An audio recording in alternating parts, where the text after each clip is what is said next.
एबे मात्र 5 मिनिट रे पाइल्स जंत्रणारू मिलिप मुक्ति डाक्तर कहले उपाय।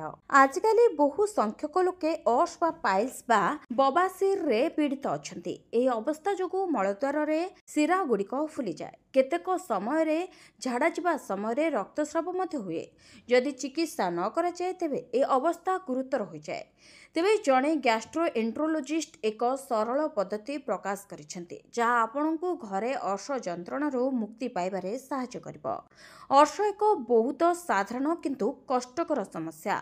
मलद्वार शरीर गुड़िक फुली जाए जहा जंत्रणा कुंडई हेबा जलापोड़ा किंबा रक्तस्राव सृष्टि करे। एही अवस्था साधारणतः गर्भ अवस्था अत्यधिक चाप दीर्घ समय बसी रहिबा किंबा चाप वृद्धि हेतु होइथाय। किछि क्षेत्र रे अर्श निजे ठीक हो जाए किंतु केतेक समय रे चिकित्सा आवश्यक हुए। तेबे लोकमाने एही समस्या मुक्ति पाइबा प्रायतः औषध किंबा घरोई उपचार आश्रय नियंती।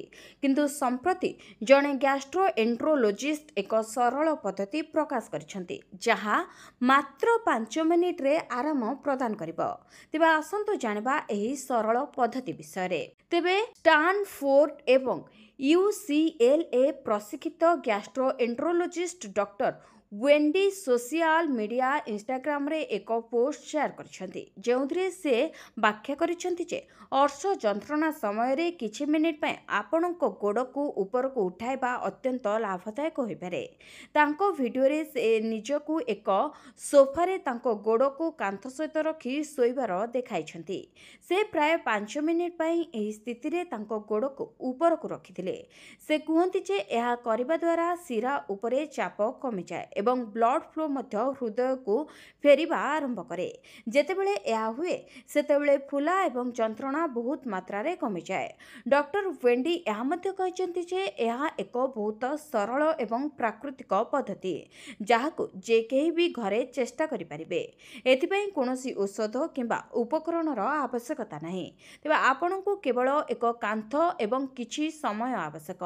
एही 5 मिनिट पद्धति आरंभ देबारे साहाय्य करिपारे किंतु जदि जंत्रणा लागि रहे रक्तस्राव हुए किंबा फुला वृद्धि पाए तेबे डाक्तरଙ୍କ सहित परामर्श करबा गुरुत्वपूर्ण अटे। तेबे पानी पी रखंतु एवं दीर्घ समय धरी बसी रहिबारु बंचंतु। या सहित आपणकर खाद्य रे फाइबर युक्त खाद्य शामिल करंतु। जदि आपण अर्शर प्रारंभिक लक्षण अनुभव करूछंती तेबे आपण एही सरल प्रतिक्रियार चेष्टा करि परिबे। तेबे आपणको आपणकर खाद्य प्रति ध्यान देबाकू पड़िबो। एथि सहित डाक्तरଙ୍କ परामर्श नेबा निहाती जरूरी अटे। जदि एही भली खबर आगो को जानिबा पय चाहुचंती ताहाले आम चैनल को सब्सक्राइब करी पाखरे थिबा बेल आइकन को प्रेस करंतु एवं आम वीडियो गुडी को आपनकू भलो लागुतिले लाइक कमेंट करबाकू भूलिबे नाही एवं कमेंट रे निजर मतामत निश्चित जणाइबे।